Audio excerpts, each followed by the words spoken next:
Celeste Warren assessed the man in seat 28C in 3 seconds flat.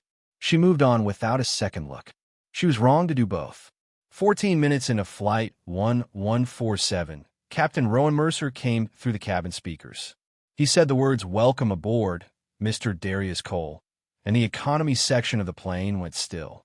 Everything Celeste thought she understood about the quiet man beside her had just become something she would have to reconsider from the beginning. It had started simply the way most consequential things do. Darius Cole had wedged his carry-on into the overhead bin with one arm. He held his daughter's hand with the other.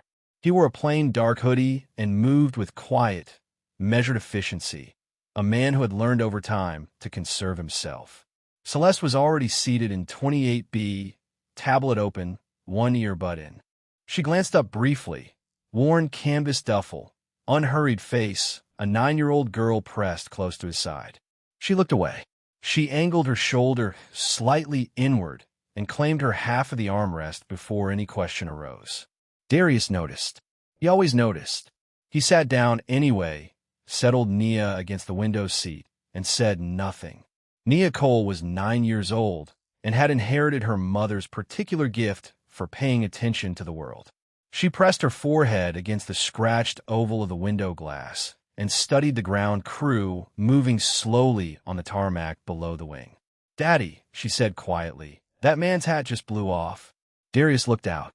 It had. He smiled at that. That was Nia entirely. She could find something worth watching in a gray and featureless parking lot. The woman beside them was Celeste Warren. She had founded Apex Aerotech 12 years ago on a single engineering patent in a rented office in Charlotte, North Carolina.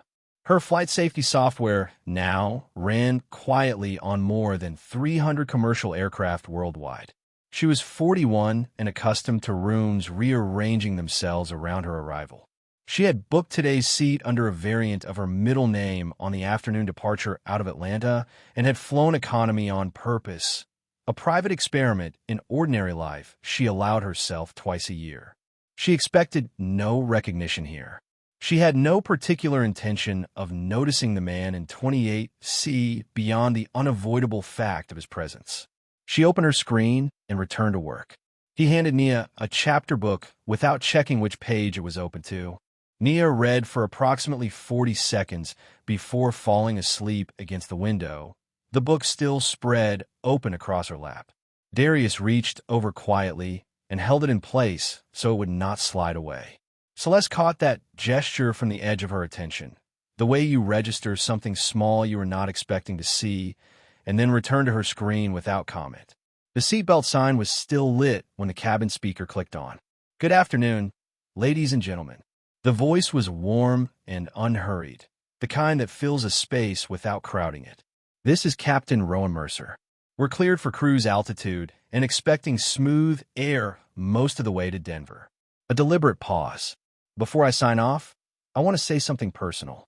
We have a passenger aboard today to whom I owe a debt I will never fully repay. Mr. Darius Cole, welcome aboard, sir. It is a genuine honor to carry you home." The economy cabin went still in the particular way it does when something unexpected fills the air and no one is certain yet what it means. Celeste Warren's thumb stopped moving on her screen. She turned her head slowly toward the man in 28C, the way you look at a sentence you have just read twice because the first reading made no sense at all. He was exactly the man she had assessed in 3 seconds. The same dark hoodie, the same unhurried face. His expression had changed only at the jaw, a brief tightening and then release, as though receiving the captain's word had cost him something small to accept. He placed his hand gently on Nia's knee without waking her. Nia stirred anyway, opened one eye, looked at her father's face, and closed her eye again, apparently satisfied by whatever she found there. Celeste opened her mouth. She closed it. She looked at the speaker above the forward galley, as if it might offer some explanation. It did not. The flight attendant near the bulkhead had turned toward the economy section with an expression of genuine surprise. 2 passengers across the aisle were already speaking quietly to each other. Celeste turned toward Darius. He was looking at her now, direct, unhurried, entirely patient. "Do you?" she began and stopped. He raised his eyebrows slightly. Easy. Waiting. Do you know the captain? She said. Yes, Darius said. He did not add anything to that. He opened the chapter book carefully, found Nia's page, and held it steady for whenever she woke. Darius Cole was 39 years old the morning he walked through Hartsfield-Jackson Atlanta International Airport with a carry-on the color of old charcoal and a daughter who held his hand like she was keeping him tethered to the earth. No one at the gate gave him a second look. He was a tall man with a quiet face, close-cropped hair silvering at the temples, and clothes that had been pressed carefully but not recently purchased. His shoes were clean. His watch was plain. He carried no logo bag, wore no company lanyard, spoke to no one on a phone. He looked, to most eyes, like a man of unremarkable station. That would have been almost entirely wrong. Nia walked beside him with the deliberate energy of a child who had decided to notice everything. She was 9 years old, carried a backpack printed with small golden stars, and had her father's eyes, dark and still and measuring. She tilted her head at the departures board above the Delta terminal. Reading City names the way other children read riddles. Daddy, she said. What's Charlotte? City in North Carolina, he said. Mountains nearby. Good barbecue. Better than here. Depends who's asking. She accepted this and kept walking. They were flying to Denver. Economy, row 22, booked 6 weeks earlier when the fare dropped into the margin Darius had set aside for travel. He was precise about money the way he had once been precise about altitude and airspeed, because imprecision cost you, and he had seen what it cost. For 8 years, Darius had flown for the United States Air Force as a rescue pilot in special operations. He had been decorated twice. The second commendation came after an extraction in mountainous terrain in eastern Afghanistan that by every reasonable calculation should have failed. It succeeded because Darius understood the aircraft's actual tolerances rather than its documented ones. He had held the aircraft at an angle the manual did not authorize and brought 7 men home through weather that the mission brief had called unacceptable. He did not speak of this freely. Nia knew pieces of that history the way children know adult things, in outline, through tone and silence, through the way certain people looked at her father in rooms she did not fully understand. After leaving active duty, Darius had spent 3 years consulting for Century Meridian, an aviation safety firm headquartered in the Virginia corridor outside Arlington. He audited procedural chains, reviewed incident reconstructions, and occasionally sat across from airline executives who paid for his assessment of failures that had never reached the evening news. The work was careful and largely invisible. It paid modestly relative to what it was worth, and Darius was patient about that gap in a way that suggested he had chosen patience deliberately rather than arrived at it by default. His wife Renata had died 4 years earlier, an aneurysm on an ordinary February Tuesday, the morning unremarkable in every way until it permanently wasn't. Since then, it had been Darius and Nia, a 2-bedroom apartment near Decatur, evening meals timed to homework schedules, school pickups, and the particular arithmetic of a household held together by one careful and attentive man. He had learned to braid hair in sections. He had learned which of Nia's silences needed words and which needed him to simply stay close. He had learned that a child who has lost her mother watches her remaining parent with a specific, unrelenting attention, looking for evidence that the ground still holds. Nia tugged his sleeve once at the Denver gate. She's looking at us, Nia said. Darius set the carry-on upright, checked his boarding pass, then let his gaze move toward the gate seating. A woman sat near the window with posture that communicated authority without any apparent effort. Tailored charcoal suit, a coffee cup from the Concourse D Cafe, a tablet held at an angle that suggested she was reading but also aware. Herr Schussmetztherbeek. Not by accident. She was not looking at them directly. But Nia, who had her father's eyes, had noticed the direction of the woman's attention all the same. Come on, Darius said quietly. He placed a hand on his daughter's shoulder and guided her toward 2 open seats at the far end of the row. He didn't know her name. He didn't know she was Celeste Warren, chief executive of Apex Aerotech, whose safety certification software was embedded in the operational systems of every major domestic carrier in the country. He didn't know that she had already made a quiet, efficient, and incorrect decision about what kind of man he was. He sat. Nia pulled a book from her star-printed backpack and opened it across her knees. The gate agent called pre-boarding for families with young children. Darius gathered their things without hurry, took his daughter's hand, and walked toward the jetway.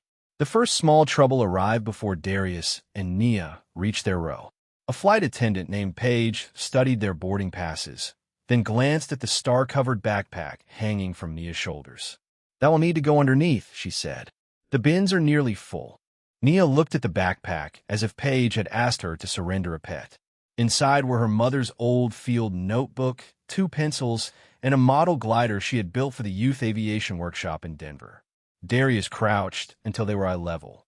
"We can keep it safe under your seat," he said. "Nothing important changes because it travels lower."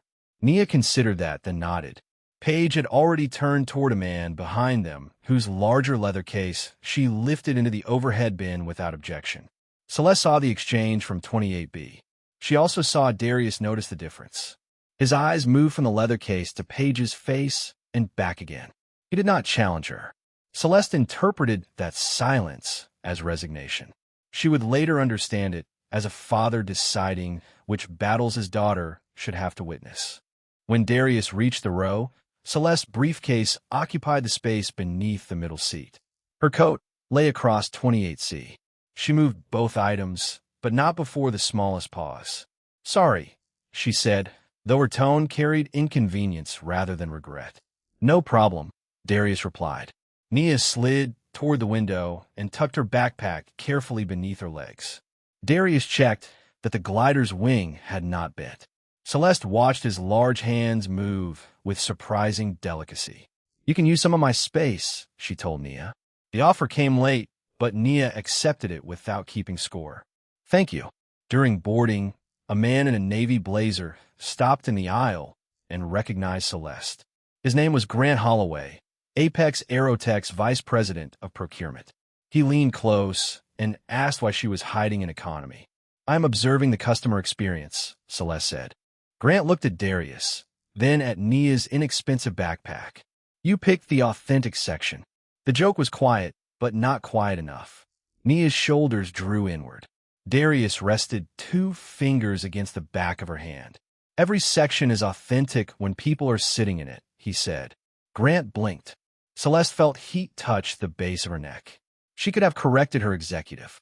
Instead, she gave a thin smile designed to end the exchange without creating a scene. Grant moved toward first class, satisfied with himself. Nia waited until he was gone. Was he making fun of us? Darius did not soften the truth into a lie. He was trying to make himself feel taller. Did it work? Only if we bend down for him. Nia straightened against her seat.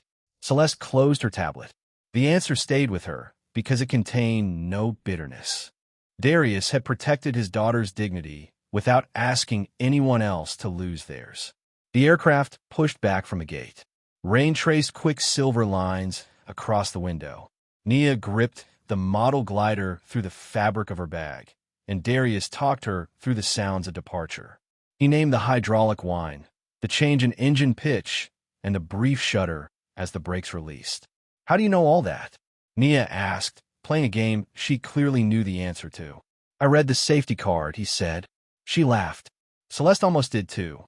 As the plane turned toward the runway, Celeste noticed Darius scanning the wing, listening to the engines, and checking the cabin with the calm attention of someone for whom observation was instinct. He did not look afraid. He looked responsible. She reopened her tablet, but the quarterly report had lost its hold on her. Across the top of the document was Grant Holloway's name. Below it sat a recommendation to approve a cheaper sensor supplier for Apex's newest safety platform. Darius glanced once at the logo on her screen. Something in his expression tightened, then disappeared. Celeste noticed that too. The first jolt came 20 minutes after takeoff. It was sharp enough to lift Celeste's water cup from the tray and send a clear arc across her tablet. The aircraft dropped again before anyone could laugh. Several passengers cried out. Overhead bins rattled. Nia pressed both palms against the window and turned toward her father. Darius did not tell her there was nothing to fear. He knew children recognized false promises immediately. The air is uneven over the storm, he said. The airplane is built for uneven air. Watch my hand. He held one palm level between them. It moved gently with the cabin, rising and settling instead of fighting each motion. Nia copied him. Her breathing slowed. Celeste's breathing did not. She had spent 12 years selling systems built around the language of safety. She could explain redundancy, error tolerance, and predictive maintenance to a room of regulators. None of that stopped her body from remembering the small aircraft crash that killed her father when she was 11. The next drop stripped the color from her face. Her fingers locked around the armrest. Darius saw it and shifted his hand away, leaving the shared space open rather than touching her without permission. Count the interval, he said quietly. What? Between the larger bumps. Count with me. His voice stayed low. 4 seconds, then 6, then 9. He pointed out the engine's steady note and the unchanged angle of the wing. He did not promise perfect calm. He gave her facts she could hold. The crew has already changed altitude, he said. Listen to the power adjustment. We should be through the worst of it soon. Celeste listened. The engine pitch rose, then settled. The hard shaking softened into a long vibration. Her grip loosened by degrees. You don't sound like a man who learned from the safety card, she said. Darius looked toward Nia. I've spent some time around aircraft. Nia covered a smile with both hands. A call light sounded across the aisle. An older passenger had struck his wrist against the seat frame. Paige hurried toward him, but froze when another pocket of turbulence made the cart roll. Darius caught it with one foot, secured the brake, and passed Paige a folded napkin for the man's bleeding hand. His movements were exact and economical. He never unfastened his belt. He never raised his voice. By the time Paige reached the passenger, the aisle was clear and the cart was locked. Thank you, she said, genuinely this time.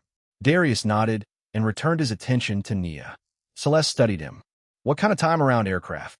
The kind that teaches you not to guess before you have enough information. The words were not delivered as a rebuke, but Celeste felt them land as one. She looked down at her soaked tablet. Grant's supplier recommendation glowed beneath droplets of water. You recognized Apex, she said. I recognized the proposal. Her posture changed. You have seen it. A version of it. Century Meridian evaluated the pressure sensors 6 months ago. Celeste knew Century Meridian. Its reports had a reputation for being frustrating, expensive, and usually right. What did your evaluation say? Darius looked at the screen, then at Nia. That is not a conversation to have over somebody's shoulder. Celeste heard caution, professional ethics, and an answer she did not want. Was the recommendation positive? No. The bluntness startled her more than the turbulence. Grant said the concerns were resolved. Then ask him what changed in the hardware, not the presentation. The cabin speaker clicked. Captain Mercer announced smoother air ahead and asked passengers to remain seated. Celeste barely heard him. The stranger in the worn hoodie knew a confidential evaluation tied to the most consequential contract of her quarter. For the first time that day, she did not wonder who Darius Cole appeared to be. She wondered what her own people had decided she did not need to know. Captain Rowan Mercer's welcome came shortly after the aircraft cleared the storm. Darius received it without pride, and the cabin received it without context. Celeste sat beside the silence his name created and realized she had been wrong twice. First about his circumstances, then about the reason for his restraint. You said you knew him, she said. Ow! Darius kept the chapter book open across Nia's knees. We served together. Nia woke fully at that. She looked from Celeste to her father. Captain Mercer was in the valley. Darius gave her a gentle look. It was not a warning. It was a reminder that some stories belong to more than one person. What valley? Celeste asked. A place with bad weather and worse options, he said. That might have ended the question if Rowan had not emerged from the cockpit during the cruise break. The captain was broad-shouldered, gray at the beard, and walking with a slight stiffness in his left leg. He stopped beside row 28. For 1 second, the years fell away from both men's faces. Rowan held out his hand. Darius stood as far as the low cabin allowed and took it. The handshake became an embrace neither man tried to make casual. "You should have told me you were aboard," Rowan said. "You would have made an announcement." "I made one anyway." Nia leaned across the empty inches between seats. "He doesn't like people clapping for him." Rowan smiled. "Your father never did understand applause." Passengers nearby had begun listening openly. Rowan lowered his voice, but the emotion in it traveled farther than volume. 11 years earlier, a rescue aircraft under Rowan's command lost navigation support in mountain weather during an evacuation. Ice gathered faster than forecast. A second aircraft went down beyond a ridge. Rowan's crew was ordered to withdraw. Darius had been flying the remaining helicopter. He found a narrow approach through cloud and crosswind, landed where the manual said landing was impossible, and brought 7 people out. When enemy fire damaged their hydraulic line, he held the aircraft steady while Rowan managed the failing system. They reached the field with minutes of control left. "He brought every one of us home," Rowan said. Then he wrote the report, so the mechanics received most of the credit. Darius looked uncomfortable. "They deserved it." "So did you." Rowan turned to Nia. "Your father was the calmest man in the sky." Nia slipped her hand into Darius's. "He still is." That simple certainty quieted everyone who heard it. Celeste felt shame arrive without drama. She remembered claiming the armrest. She remembered Grant's joke and her convenient silence. She remembered assuming Darius could not afford importance because he had not dressed it for her. Rowan returned to the cockpit. A passenger across the aisle began to clap, but Darius shook his head with a small smile, and the moment dissolved into respectful quiet. "Why did you leave?" Celeste asked later. "Renata became ill. Nia needed one parent who was not always waiting for orders." "You gave up flying?" "I chose my daughter." "Those are not the same sentence." Celeste looked at Nia, who had fallen asleep again with her hand still wrapped around one of her father's fingers. Celeste had built an empire from sacrifice and often used that word as if sacrifice were automatically noble. Darius had just shown her the missing distinction. Some sacrifices protected love. Others merely postponed it. Her tablet lit with a message from Grant. "Sensor contract ready for signature. Need approval before landing." Celeste read it twice. Then she locked the screen. "When we land," she said, "I want to see the Sentry report." Darius did not look triumphant. "You should." Celeste did not ask Darius to rescue her company. That mattered to him. She asked for the report, promised to follow the evidence, and left the choice of further involvement with him. "Send a request through Sentry's counsel," he said. "If your company is entitled to the file, they will release it. And if we are not, ask why your procurement team summarized a test you were not permitted to read." Nia woke and asked for apple juice. Darius opened the cup carefully and placed a napkin beneath it.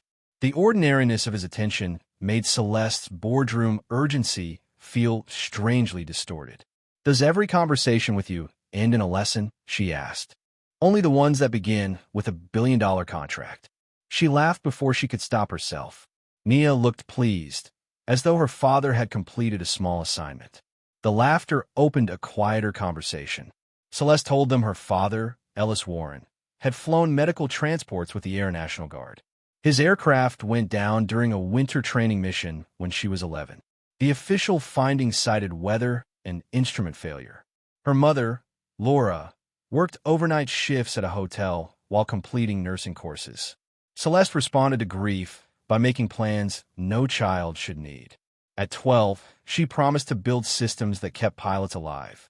At 29, she patented a diagnostic process for detecting conflicting sensor readings. At 41, she ran Apex Aerotech and spent most weeks too busy to have dinner with the woman whose sacrifice made every achievement possible. "My mother says I turned a promise into a hiding place," Celeste said. Darius considered this. Mothers can be direct. Renata was? Renata could turn one raised eyebrow into a complete performance review. Nia laughed. Darius smiled at the sound, but grief moved beneath it like a shadow underwater. Celeste asked Nia what she remembered most about her mother. The question was careful, and Nia recognized the care. "Her singing badly in the kitchen," Nia said, and she put cinnamon in hot chocolate, even when Daddy said it was already sweet. It was already sweet, Darius said. It needed cinnamon. Celeste looked from daughter to father and understood that their home had not survived because Darius never felt broken. It survived because he had made room for grief without letting grief become the only furniture. Her phone vibrated through airplane mode as the onboard network reconnected. 3 messages arrived together. The first was from Grant, demanding approval. The second was from Apex's general counsel, noting that Century Meridian had declined to certify the supplier. The third came from her mother's neighbor. Call me now. Your MOM collapsed. Ambulance to St. Anne's, Denver. Celeste read the words and stopped breathing. The apple juice trembled in Nia's cup because Celeste's knee had struck the tray table. Darius took the phone only after she held it toward him. Is St. Anne's close to the airport? He asked. 20 minutes without traffic. Maybe 40 now. I was supposed to have dinner with her tonight. I almost canceled. You did not cancel. I haven't called her in 6 days. Then call the hospital. Not your guilt. His firmness gave her something solid. Celeste reached a nurse in the emergency department. Laura Warren was alive, conscious, and being evaluated for a cardiac event. The nurse could not promise more. Celeste pressed her fist against her mouth. Nia reached across Darius and placed one small hand over Celeste's wrist. My daddy says being scared means you know who matters. Darius glanced at his daughter. Celeste lowered her hand and covered Nia's fingers with her own. Outside the window, the mountains appeared beneath the clouds. The plane began its descent toward Denver, carrying one woman toward the mother she feared losing and one quiet father toward a choice that would test whether kindness could remain kindness when powerful people started watching. The wheels touched the runway hard enough to make every loose object jump. Before the seatbelt sign went dark, Celeste had arranged a car, called the hospital twice, and sent one sentence to Apex's general counsel. Freeze the censor contract. Preserve every record. Grant replied within seconds. He wanted to know who had frightened her. Celeste looked at Darius and understood the question's insult. Evidence had not changed Grant's mind. He assumed another man had changed hers. She put the phone away. Darius and Nia were supposed to take the airport train to a hotel near the Youth Aviation Center. Nia's workshop began the following morning. Celeste offered them a ride, and Darius declined until Paige announced that a lightning hold had stopped ground transport between terminals. The car is already here, Celeste said. The hospital is on the way downtown. I could drop you first. Darius studied her. She was trying to remain composed, but her right hand had begun to tremble again. We will ride to St. Anne's, he said. Then Nia and I can take a cab. You don't need to come inside. I know. Nia slipped her hand into Celeste's as they entered the jetway. It was not dramatic. She simply decided Celeste should not walk alone. Grant waited near the gate door. He had left first class early and stood with his phone pressed against his chest. We need 5 minutes, he told Celeste. Century's testing used an obsolete configuration. The board expects your signature tonight. My mother is in intensive care. Grant lowered his voice, performing concern. Of course. I only need verbal approval. Darius moved past him with Nia. Celeste did not. You mocked a passenger because of his clothes, she said. That passenger evaluated the sensors you told me were cleared. Now you're asking me to approve them while my mother is in a hospital. Do you hear yourself? Grant's face tightened. You're taking the word of a stranger. No, I am finally questioning the word of an executive. People turned. Grant glanced around, suddenly aware of the public space he had treated as private. Celeste walked away without waiting for his answer. The driver carried their bags to a black sedan. Nia sat between Darius and Celeste in the rear seat, holding the model glider across her lap. Denver passed in wet evening color beyond the windows. At St. Anne's, a nurse led Celeste toward the cardiac unit. She stopped at the security doors and looked back. Darius stood beneath the white lobby lights with one hand on Nia's shoulder. Go, he said. Celeste did. She found Laura Warren pale but awake, oxygen tubing beneath her nose and irritation already returning to her eyes. You came, Laura whispered.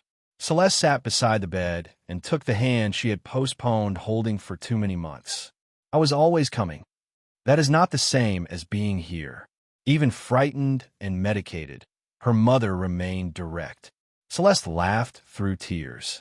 She told Laura about the flight, the quiet father, the pilot's welcome, and the report that might keep unsafe equipment off hundreds of aircraft. Laura listened until Celeste said Darius's full name. Her mother's fingers closed around hers. Darius Cole? Celeste stared. You know him? Laura looked toward the door as though the past might be waiting outside it. I know what he did after your father died. Laura asked Celeste to bring Darius into the room. He resisted until Laura called his name from the bed with enough authority to cross the corridor. Nia remained in the family lounge with a nurse and a cup of hot chocolate. Darius entered alone. The instant Laura saw him, her face changed. You have your mother's eyes, she said. Darius stopped near the doorway. Mrs. Warren? Laura. After all these years, I think you can call me Laura. Celeste looked between them. Darius seemed to be searching memory he had deliberately stored without labels. Laura explained that after Ellis Warren's crash, military survivor benefits became trapped in an administrative dispute. The mortgage fell behind. Celeste's college savings disappeared into groceries and heating bills. One winter morning, a veterans family fund paid the entire arrears balance and covered 2 years of tuition at Celeste's engineering program. The donor requested anonymity. Laura later learned only that the money came from a young rescue pilot whose own mother had survived a similar struggle. Ellis's squadron commander told me your name after he retired, Laura said. He thought gratitude mattered more than secrecy by then. Darius lowered his eyes. It was not only my money. Most of it was. He had donated the hazard pay savings he intended to use for flight school after service. Renata had supported the choice before they married. Darius never followed what happened to the family. He believed help became less generous when the giver demanded a view of the result. Laura reached for his hand. My daughter stayed in school because you helped us stay in our home. She built a safety company because she loved her father. Whatever that company has become, part of its beginning came from you. Celeste sat perfectly still. The man she had judged in an airplane seat had helped preserve the future she later mistook as self-made. Darius did not accept the story as a debt. Your work kept her there, he told Laura. I only moved one stone from the road. Some stones stopped the whole journey. Nia appeared at the doorway holding 2 paper cups. A nurse had added cinnamon. She gave one to Darius and the other to Celeste. They said family can come in now, Nia said. The words settled over the room. No one corrected her quickly enough, and then no one wanted to. Laura's cardiac episode proved serious but treatable. A blocked artery had been caught before permanent damage. Celeste stayed beside her through the procedure. Darius took Nia to the hotel only after Laura made him promise to return the next day. At midnight, Celeste opened the Sentry report on her phone. Darius had been right.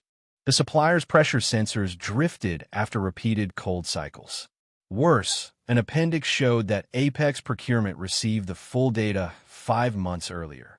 Grant had removed the appendix from the board summary. Celeste's first impulse was fury. Her second was fear. The supplier contract supported Apex's promised expansion, and canceling it would erase the quarter's projected profit. The board could remove her. Investors would punish the company. Hundreds of employees might see bonuses disappear. Then she imagined those sensors inside an aircraft crossing winter mountains. She imagined Ellis Warren's final flight. She imagined Darius holding an impossible angle because another system had failed. At 12:17 a.m., she called an emergency board meeting for sunrise. She did not call Darius for permission. She called him to say one thing. You were right. His answer was quiet. Then do what the evidence requires. The emergency board meeting began at 6:30 in a glass conference room, 12 floors above downtown Denver. Celeste joined from the hospital family lounge. Behind her, a vending machine hummed, and dawn colored the windows pale blue. Grant appeared from Apex headquarters with 3 directors beside him. He called the Sentry report preliminary. He said canceling the supplier would cost $48 million, delay 2 product launches, and damage their credibility with airlines. Selling a sensor we know can drift would damage more than credibility, Celeste said. Grant shared a slide describing the failure rate as statistically limited. Celeste shared the missing appendix. Silence followed. Who authorized its removal? A director asked. Grant blamed an analyst. Celeste produced his approval metadata. The board's outside chair, Margaret Lynn, asked Celeste to leave the call while the directors discussed leadership exposure. Celeste refused. My name is on this company, she said. My decisions help create a culture where a profitable summary traveled faster than an unwelcome fact.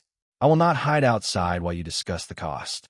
She proposed canceling the contract, notifying affected airline partners, commissioning an independent audit, and placing Grant on leave. Then she added the action that made several directors sit forward. Celeste would surrender her annual equity award to protect employee bonuses from the cancellation loss. If the board removed her, the audit would continue under a binding resolution. That is theatrical, Grant said. No, theatrical would be apologizing while everyone else pays. The sentence traveled through the room like a door closing. The resolution passed by one vote. At the Youth Aviation Center, Darius knew nothing of the meeting. He sat in a folding chair while Nia presented her model glider to 20 children. The bent wing from Paige's luggage decision made the aircraft pull left. Nia explained the problem without embarrassment and adjusted the tail with a paper clip. A flaw is information, she told the instructor. You don't hide it. You use it. Darius smiled. Children carried lessons into places adults could not predict. After the workshop, two men approached him. One was Apex's general counsel. The other introduced himself as an investigator from the Federal Aviation Administration. They asked whether Darius would authenticate the Sentry test process. He agreed to explain his work, but he refused to become a weapon in an internal fight. The data can speak without turning my daughter into a headline, he said. The counsel promised privacy. The investigator promised nothing, which Darius respected more. By noon, reporters had learned about the canceled contract. Someone leaked that a former rescue pilot sitting beside Celeste on a flight had exposed the problem. Cameras appeared outside the aviation center. A producer offered Darius an exclusive interview and called him the economy class hero.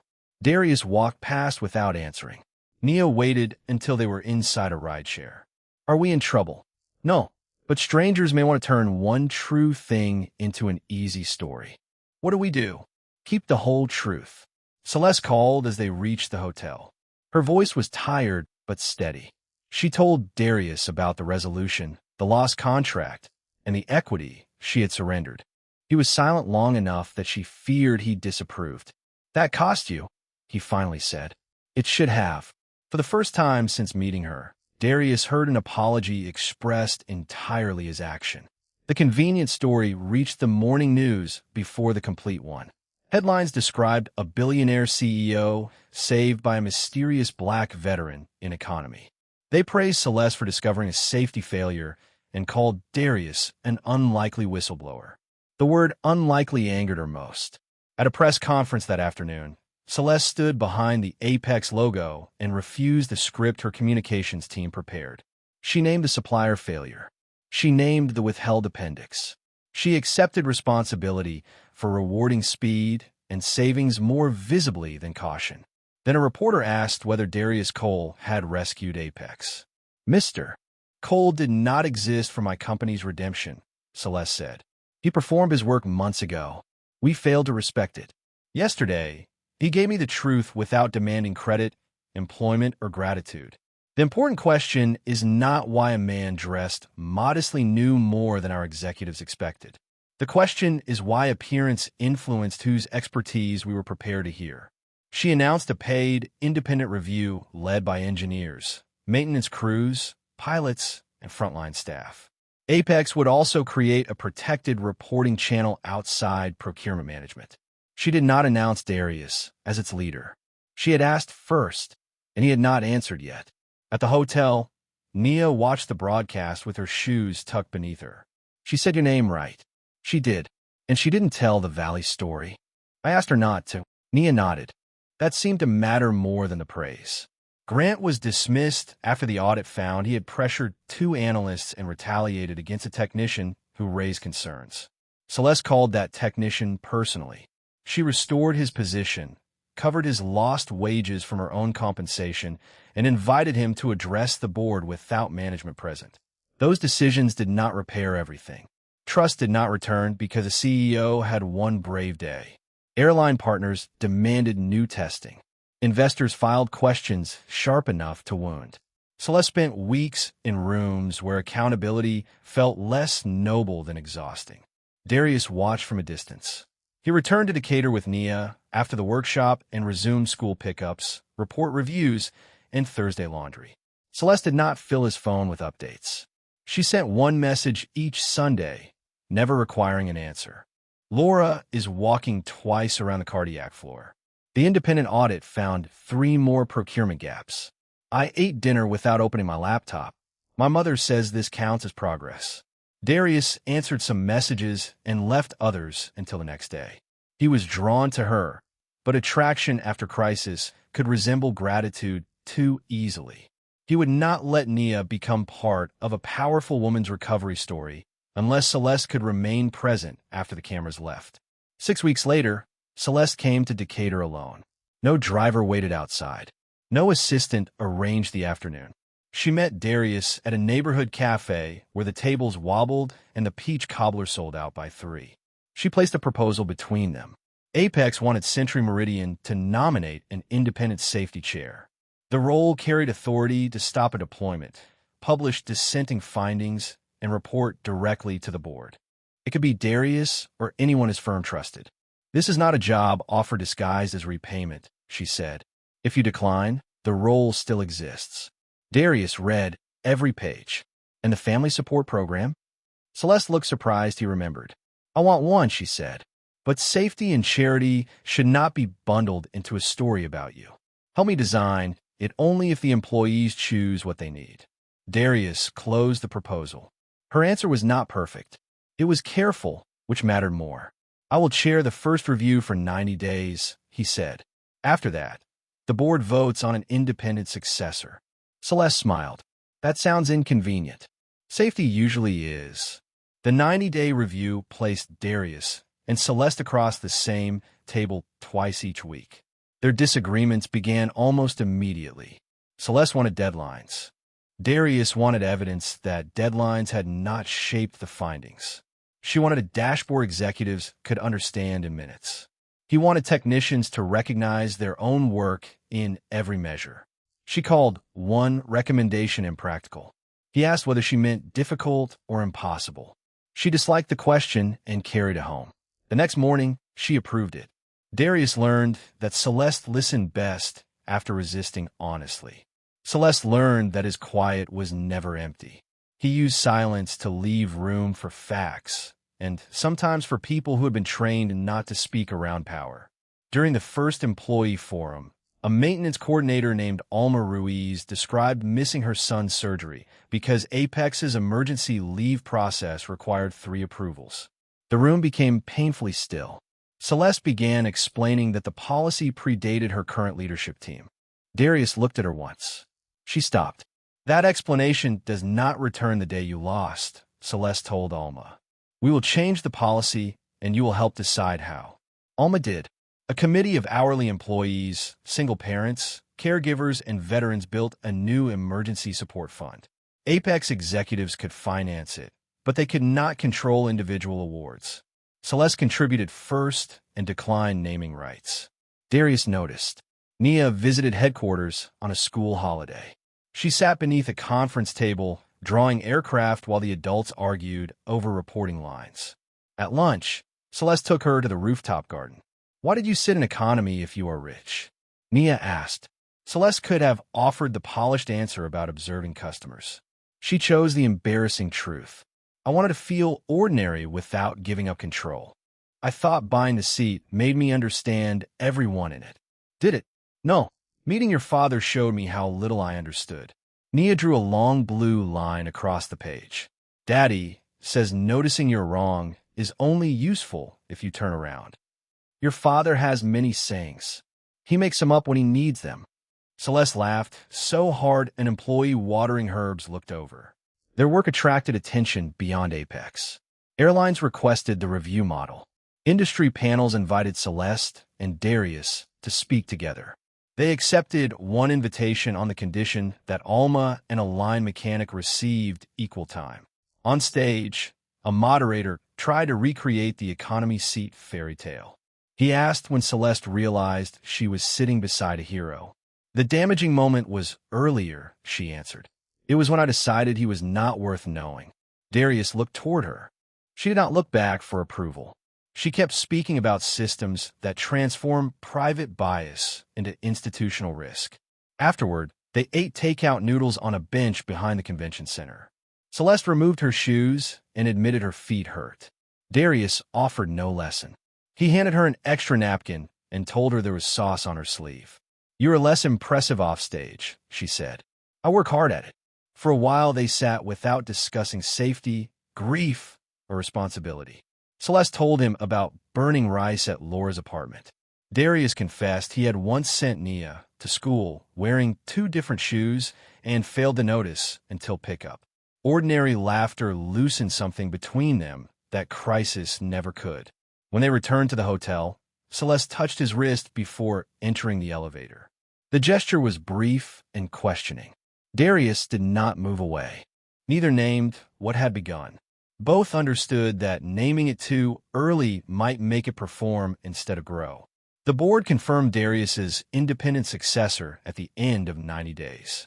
He had nominated Alma Ruiz, supported by an external flight safety engineer and a rotating mechanic seat. Several directors expected him to keep the position. Darius considered leaving proof that authority could be transferred as final duty. Celeste supported the vote without lobbying for him. That evening, she joined Darius and Nia at Laura's apartment for dinner. Laura had recovered enough to complain about every restriction from her cardiologist. Nia helped her measure cinnamon into 4 mugs of hot chocolate. "1 is enough," Darius said. They added 2. Laura watched Celeste set the table and then sit down before everyone else had to ask. Small changes were visible only to people who knew the old habits. After dinner, Nia showed Laura the repaired model glider. Its left wing still carried a faint crease from the flight. "I could replace it," Celeste said. Nia shook her head. "Then it would be a different one. This one learned how to fly crooked first." Darius met Celeste's eyes across the table. The child's answer held more mercy than either adult expected. The wider world was less gentle. Grant filed a wrongful termination suit and claimed Celeste had sacrificed him to protect her reputation. Commentators questioned whether her relationship with Darius compromised the audit. Photographers waited outside Nia's school after an industry article printed their names together. Darius's response was immediate. He asked Celeste to stay away from the school until security improved. She accepted without arguing, though the request hurt. She used company counsel to seek privacy protections for Nia, but she placed Darius's attorney in charge. She made no public statement about their private relationship because Darius had not agreed there was one. When a reporter asked whether they were dating, Celeste answered, "A child deserves a life that is not content for strangers." "Ask me about the censor audit." The cameras moved on after 2 weeks. Darius called her the first quiet Sunday afterward. "Thank you for not making the protection another announcement. I am learning that not everything improves when I stand behind a microphone. That must be difficult. Terrible. I may never recover." He laughed, and the tension between them softened. Grant's lawsuit collapsed when 2 analysts testified that he ordered the appendix removed. Celeste could have celebrated publicly. Instead, she sent the analysts handwritten apologies and extended legal support through an independent fund. One accepted, the other declined. Celeste respected both choices. The canceled contract cost Apex nearly $50 million. No aircraft received the drifting sensors. 6 months later, the independent review identified a reliable replacement, and 2 airline partners renewed contracts they had threatened to end. Celeste's equity never returned. Her board seat remained uncertain. Yet employee reports rose sharply because workers believed someone would read them. The company became less polished in public and more trustworthy inside. Darius saw that costly action had become practice rather than performance. He also saw Celeste visit Laura every Tuesday, keep her phone away during dinner, and remember the date of Nia's school science fair without an assistant's reminder. Trust accumulated through these unremarkable repetitions. It did not arrive like applause in an airplane cabin. It arrived like a person returning when no crisis required her. The anniversary of Renata's death arrived on a cold February Tuesday. Darius did not mention it at work. He did not need to. Celeste had heard the date once, months earlier, when Nia described the cinnamon hot chocolate her mother used to make. Celeste sent no flowers. Flowers had crowded the apartment after the funeral until Darius could not smell anything else. Instead, she left a paper bag outside his door before sunrise. Inside were cinnamon sticks, cocoa, and a note addressed to Nia. Your mother sounds like someone worth remembering exactly. I hope today gives you room. She did not knock. That evening, Nia called her. You can come over, she said. Daddy made too much soup. Darius had not made too much soup. He understood the invitation when Celeste arrived carrying bread and no expectations. They ate at the small kitchen table beneath a light that flickered when the heater started. Nia told stories about Renata singing off-key, labeling leftovers with dramatic warnings, and dancing barefoot when rain began. Darius contributed a story about their first date and admitted he had forgotten his wallet. Celeste listened without trying to make grief easier. She laughed when the stories were funny and stayed quiet when Nia's voice broke. After dinner, Nia went to her room and returned with a framed photograph. She placed it on the table between Celeste and Darius. I don't want people to act like loving mom means nobody else can sit here, she said. But I don't want somebody sitting here and making us put mom away. Celeste's eyes filled. I would never ask that. Nia studied her with the serious concentration she usually reserved for aircraft. Are you staying because Daddy fixed your company? The question was simple enough to remove every convenient answer. No, Celeste said. Your father helped me see what needed fixing. I stay because I like who he is when nothing is broken. I like who you are too. Nia looked at Darius. That was a good answer. It was, he said. Later, after Nia slept, Darius and Celeste stood on the narrow balcony overlooking the parking lot. The city beyond Decatur glowed beneath low clouds. She tests structural integrity, Darius said. She should run the audit committee. She would add cinnamon to the compliance manual. Celeste leaned against the rail.